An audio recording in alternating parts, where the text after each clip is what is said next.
Referee সরাসরি ক্যামেরার দিকে তাকিয়ে বুক ফাটা কান্নার সাথে বলেন, আমাকে ক্ষমা করে দিন। আমি যা করেছি তার জন্য আমি সারা জীবন নরক যন্ত্রণা ভোগ করব, কিন্তু বিশ্বাস করুন আমি নিরুপায় ছিলাম।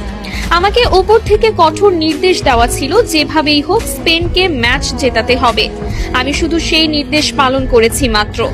রেফারির এই একটি মাত্র বাক্য মুহূর্তের মধ্যে পুরো বিশ্ব মিডিয়ায় দাবানলের মতো ছড়িয়ে পড়ে। সারা বিশ্বের ফুটবল বোদ্ধা থেকে শুরু করে সাধারণ ভক্তরা রীতিমতো স্তব্ধ হয়ে যান। তিনি আরো ভয়ঙ্কর সব গোপন তথ্য ফাঁস করে বলেন, ম্যাচের আগের রাতেই আমার হোটেল রুমে থাকা ল্যান্ডলাইনে একটি গোপন কল আসে। আমি ফোন তুলতেই ফিফার ভেতরের একটি শক্তিশালী সিন্ডিকেট এবং আন্ডারওয়ার্ল্ডের বেটিং মাফিয়াদের এক শীর্ষ কর্মকর্তা আমাকে পরিষ্কার ভাষায় হুমকি দেন। তিনি বলেন, যদি স্পেন এই ম্যাচ না জেতে তবে আমার রেফারিং ক্যারিয়ার চিরতরে শেষ করে দেওয়া হবে। শুধু তাই নয়, তারা আমার স্ত্রী এবং সন্তানদের ঠিকানার কথা হুবহু উল্লেখ করে তাদের জীবনের ওপরও বড়সড় ক্ষতি করার হুমকি দিয়েছিল। আমাকে পরিষ্কার ভাষায় বলা হয়েছিল, যদি তুমি কাল মাঠে আমাদের কথা মতো কাজ না করো তবে তোমার পরিবারের লাশও কেউ খুঁজে পাবে না।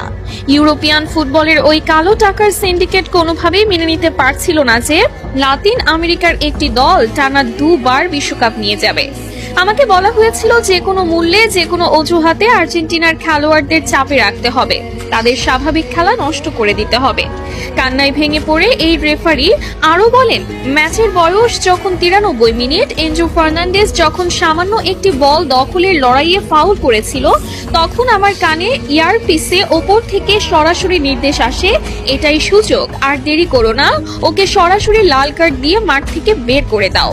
আমি নিজে মাঠে দাঁড়িয়ে অত্যন্ত কাছ থেকে দেখেছি, ওটা কোনোভাবেই লাল কার্ড দেওয়ার মতো অপরাধ ছিল না।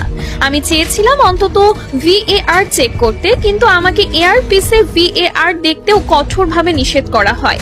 যখন আমি পকেট থেকে লাল কার্ডটি বের করছিলাম তখন আমার হাত থরথর করে কাঁপছিল। এনজো যখন অবাক দৃষ্টিতে আমার দিকে তাকিয়েছিল তখন আমার মনে হচ্ছিল আমি মাটির নিচে মিশে যাই। 10 জনের আর্জেন্টিনা যখন বীরের মতো লড়ছিল, ডি পল আর ম্যাক অ্যালিস্টাররা যখন নিজেদের শরীরের শেষ রক্তবিন্দু দিয়ে স্পেনের একের পর এক আক্রমণ ঠেকাচ্ছিল, তখন আমি নিজেই ভেতর থেকে কুরে কুরে খাচ্ছিলাম। আমি স্পেনের অনেক বড় বড় ফাউল ইচ্ছা করেই এড়িয়ে গেছি, কারণ আমার উপর নির্দেশ ছিল প্রতিটা 50-50 ডিসিশন স্পেনের পক্ষে দেওয়ার।